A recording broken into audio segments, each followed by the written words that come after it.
Example number 5 જોઈશું. તમે ધોરણ 9 પ્રકરણ 9 પ્રશ્ન નંબર 3 માં શીખ્યા છો કે ત્રિકોણની મધ્યગા. ત્રિકોણની મધ્યગા, મધ્યગા એટલે શું? તો કે સામેની બાજુનું મધ્યબિંદુ અને ત્રિકોણનું શિરોબિંદુ, સામેની બાજુનું મધ્યબિંદુને જોડતો રેખાખંડ. સિમ્પલ છે. ઓકે, ત્રિકોણની મધ્યગા, ત્રિકોણનું બે સમાન ક્ષેત્રફળવાળા, એટલે કે આ જે ત્રિકોણ બને એ અને આ જે ત્રિકોણ બને એ, એના ક્ષેત્રફળ જે છે એ કેવા થશે? સમાન થશે. સમાન ક્ષેત્રફળવાળા ત્રિકોણમાં વિભાજન કરે છે, જેના શિરોબિંદુઓ 4, -6, 3, -2 and C 5, 2 શિરોબિંદુઓ દર્શાવી દીધેલ છે હોય તેવા ત્રિકોણ એબીસી માટે આ પરિણામ ચકાસો. ઓકે, સો અહીં આપણે શું કરીશું? તમને એક ત્રિકોણ આપેલ છે જેના 3 શિરોબિંદુ આપેલ છે. હવે સૌથી પહેલા આપણે એબીસીનું ક્ષેત્રફળ મેળવી લઈશું. ત્યારબાદ એ જે ક્ષેત્રફળ આવે, લાઈક માની લો કે 10 આવે છે કોનું? એબીસીનું. દેન આ જે બે ત્રિકોણ છે એનું ક્ષેત્રફળ શોધીશું, જે એના કરતાં કેટલું હશે? અડધું, એટલે કે બંનેનું કેટલું આવશે? 5, 5 આવશે. ઓકે, દેન આપણે કહી શકીએ કે મધ્યગા જે છે એ ત્રિકોણનું બે સમાન ક્ષેત્રફળવાળા ત્રિકોણમાં વિભાજન કરે છે. ઇન શોર્ટ આપણે અહીં 3 ત્રિકોણ જે છે એનું ક્ષેત્રફળ શોધવાનું છે. સો સૌથી પહેલા આપણે એરિયા ઓફ એબીસી લઈશું. હાફ ઇન બ્રેકેટ x1 4 છે, -2 -2 પ્લસ 3 2 -6 પ્લસ થઈ જશે 5 in bracket -6 -2. Okay, so here half in bracket અહીં -4 થઈ જશે. સી -2 -4 અને ગુણાકાર કરશો દેન 4 ચોક 16, પરંતુ કેવા? ઓછા થશે. અહીં 6 2 8, 8 તારી 24, અહીં -4 થશે અને ગુણાકાર કરશો દેન -20 મળશે. ઓકે, સો હાફ યે 24 -36. ઓકે, દેન હાફ બાદબાકી કરીશું. 6 માંથી 4 2 આવશે. ઓકે, દેન 6 થઈ જશે ચોરસ એકમ. ઓકે, હવે અહીં એબીસીનું ક્ષેત્રફળ આપણે મેળવી લીધું છે. દેન આપણે એ બી ડીનું મેળવીશું, પરંતુ અહીં પ્રોબ્લેમ એ છે કે આ ડી જે છે એના યામ આપણને નથી ખબર. હવે એડી શું છે? મધ્યગા છે. ઓકે, જો મધ્યગા હોય દેન ડી એ શું થશે? મધ્યબિંદુ થશે. સો ડીના યામ જો મેળવવા હોય દેન x1 + x2 પ્રમાણે 3 + 5 8 થશે બાય 2. સો 4 -2 + 2 0, સો 4 0 મળશે. ઓકે, ગણતરી આપણે દર્શાવી દઈએ છીએ. સી ડી એ और AD એ મધ્યગા હોવાથી DABC નું મધ્યબિંદુ થાય. ઓકે, સો D ના યામ x1 + x2 પ્રમાણે 3 + 5 by 2 and -2 + 2 by 2, so 8 by 2 4 0 by 2 then 0 4 0 મળી જાય છે. ઓકે, હવે તમારી પાસે ABD અને ADC શિરોબિંદુઓ છે. ઓકે, અને એના યામ પણ ખબર છે. દેન બે અલગ અલગ ત્રિકોણ છે એના ક્ષેત્રફળ મેળવીશું. સી સૌથી પહેલા area of ABD is equal two half x1 4 લઈશું, x2 - x1 પ્રમાણે -2 -0 પ્લસ 3 લઈશું, then 0 -6 પ્લસ થઈ જશે, then 4 લઈશું, -6 સાફ કરી નાખીએ છીએ, -6 -2 પ્લસ થઈ જશે. Okay, so here half. હવે -2 -0 then -2 થશે અને ગુણાકાર કરશો then -8 થશે અહીં 6 0 6 થશે એન્ડ 18 6 તારી 18 એ જ રીતે -6 છે +2 છે -4 થશે ગુણાકાર કરશો વત્તા ઓછા થઈ જશે 4 ચોક 16 ઓકે then half 18 minus 24 થઈ જશે 16 8 ઓકે then half 24 માંથી 18 બાદ કરશો then તમને 6 મળશે ઓકે સો 3 ચોરસ એકમ ડાબી બાજુનો જે ત્રિકોણ છે એનું ક્ષેત્રફળ તમને 3 જેટલું મળે છે હવે જમણી બાજુનો જે છે એનું પણ કેટલું મળવું જોઈએ 3 મળવું જોઈએ then તમે કહી શકો okay C area of ADC AD અને C માટે લઈશું then half x1 તરીકે આપણે 4 લઈશું 0 - 2 plus x2 4 લઈશું 2 minus -6 plus 5 -6 minus 0 bracket over so half 0 minus 2 so -2 into 4 -8 6 2 8 ચોક 32 વટા થશે અહીં ઓછા 6 અને 5 6 50 30 લઈશું ઓકે સો હાફ 32 minus 38 થઈ જશે -8 minus 30 then minus 38 so half here -6 જરા ધ્યાન રાખો આપણે અગાઉ વાત કરેલ તે પ્રમાણે તમારો આન્સર પ્લસ આવે છે then very good બટ જ્યારે નેગેટિવ આવે then આપણે શું લેવાનું છે સંખ્યાત્મક મૂલ્ય લેવું છે then half into 6 so 2 2 cancel થઈ જશે then 3 ચોરસ એકમ okay so we can see here ADC area of ADC is equal to 3 and area of ABD is also 3 now area of ADC and area of ABD both are equal આ બંને કેવા થાય છે સમાન થાય છે જે 3 ચોરસ એકમ જેટલા છે અને એરિયા ઓફ ABC જે તમારો મૂળ ત્રિકોણ હતો એ કેટલો છે 6 છે સો તમે કહી શકો ત્રિકોણની મધ્યગા ત્રિકોણનું બે સમાન ક્ષેત્રફળવાળા બે સમાન ક્ષેત્રફળવાળા ત્રિકોણમાં વિભાજન કરે છે લખવું હોય તેને તમે અહીં area of ABD is equal to area of ADC is equal to 3 ચોરસ એકમ તથા area of ABC is equal to 6 ચોરસ એકમ હોવાથી કહી શકાય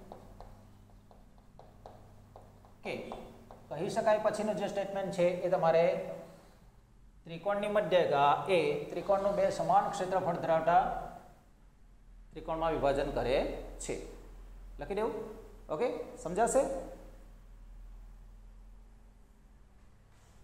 અહીં તમને મિત્રો બે વધારાના એક્ઝામ્પલ છે એ જોઈશું સી જો બિંદુઓ A XY B A0 and C 0B સમરેખ હોય then prove that x by A plus y by B is equal to 1 okay બિંદુઓ કેવા છે સમરેખ છે જો સમરેખ હોય then આપણે જાણીએ છીએ area of ABC or area of triangle અહીં ABC આપેલ છે so area of ABC is equal to 0 થશે ઓકે સી અહીં તમને આપેલ શિરોબિંદુઓ છે A B and C A is equal to XY B is equal to A0 and C is equal to 0B now બિંદુઓ કેવા છે સમરેખ છે okay so area of ABC is equal to 0 લઈશું okay then area of ABC is equal to half x1 ના સ્થાને અહીં કેટલા છે x છે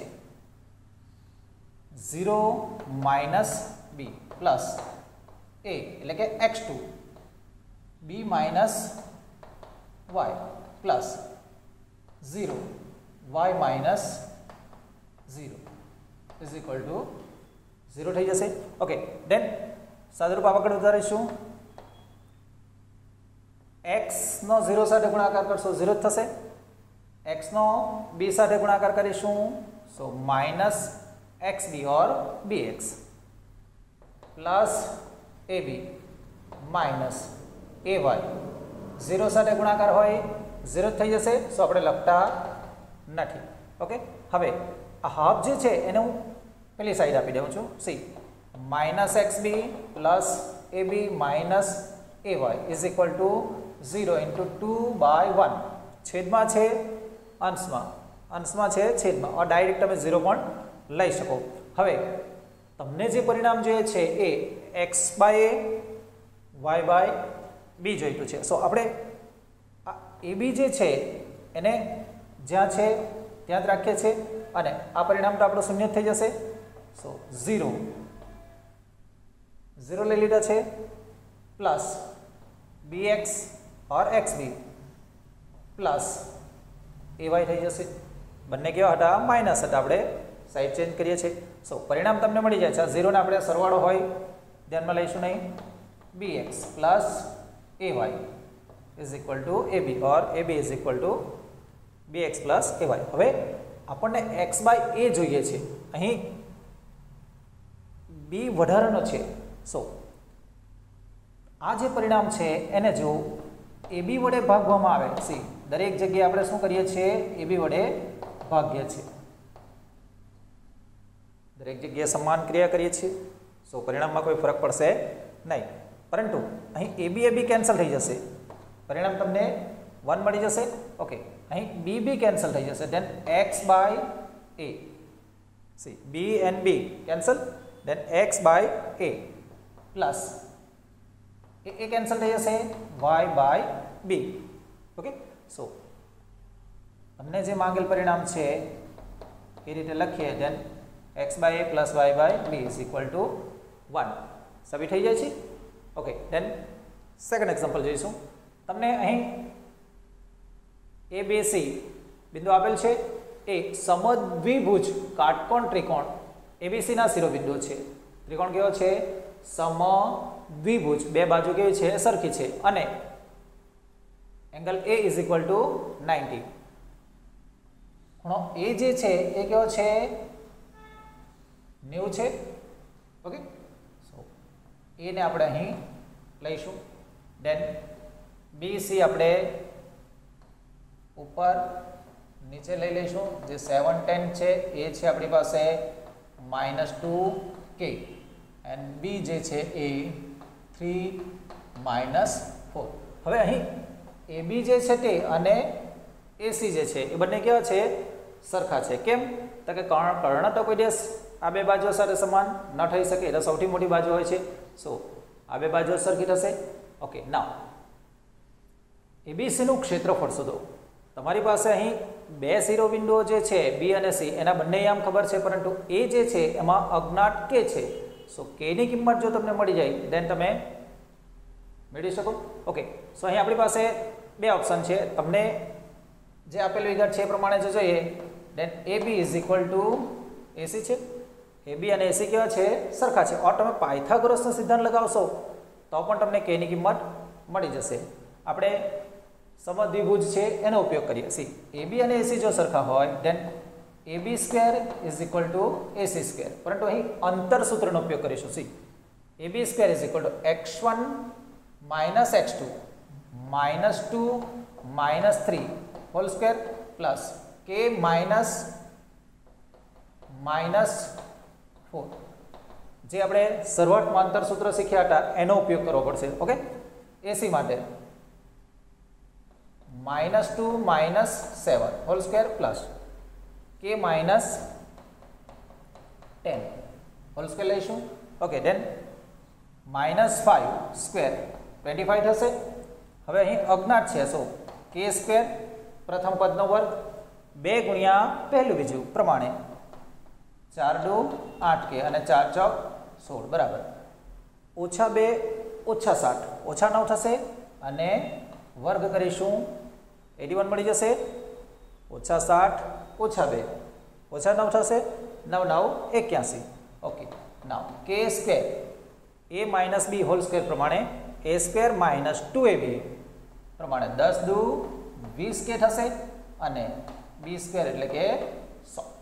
ના હવે આપણે અગાઉ જોઈ ગયા પ્રમાણે જો બંને સાઈડ ચિહ્ન પણ સરખા હોય અને પદ પણ સરખા હોય દેન તમે કેન્સલ ડાયરેક્ટ પણ આ રીતે કરી શકો. ઓકે, એ સિવાય બીજા કોઈ સરખા હોય દેન કરી શકો. સી 8k પ્લસ 20k આ 20 હતા અને આપણે ચાલો 81 છે 100 છે, સો 181 લઈ લે, સરવાળો લઈ લીધો છે. હવે આ 25 અને 16 છે બરાબર છે, અને આપણે જમણી બાજુ લઈ જાય છે અને આ બેનો સરવાળો જે છે એ કેટલો થશે? 6 5 11 વડી 1 41 થશે, જેને આપણે જમણી બાજુ આપીશું ઋણ થઈ જશે. Okay, so 28k is equal two બાદબાકી કરશું 0 4 140 then k is equal to 140 by 28. okay, so 60 ચોક 28 60 દુ 14 થાય છે અને 10 છે જેને આપણે 5 દુ 10 લઈશું then 60 60 કેન્સલ થઈ જશે, આ 4 જે છે 2 2 4 સાથે કેન્સલ થઈ જશે, so k is equal to 5. Okay, then k ની કિંમત જે છે અહીં એ કેટલી મળી જાય છે? 5 મળી જાય છે. ઓકે, હવે આપણે શું મેળવવાનું છે? Area of ABC. સિમ્પલ છે, તમે જાતે પણ મેળવી શકો. Area of ABC is equal two half x1 3 minus 5 minus 10 plus minus 2 10 minus minus 4 10 minus minus 4 plus 7 in bracket અહીં લઈ લઉં છું plus 7 in bracket minus 4 minus 5 bracket over. okay, so half 5 છે ઓછા 10 છે, ઓછા 5 થશે અને ગુણાકાર કરશું then 15 થઈ જશે. ઓકે, 10 4 14 14 દુ 28 પરંતુ કેવા થશે? ઓછા 28 થશે. 5 4 9 ઓછા 9 થશે, 9 7 63. ઓકે, સો હાફ બધા ઋણ છે, સો 8 3 11 11 5 સો 1 3 6 9 1 10 ઓછા થશે પરંતુ આપણે સંખ્યાત્મક મૂલ્ય જ લઈશું. ઓકે, સો હાફ ઇન્ટુ 106 તમે લઈ શકો. ઓકે, સો 5 દુ 10 53 ચોરસ એકમ. ઓકે,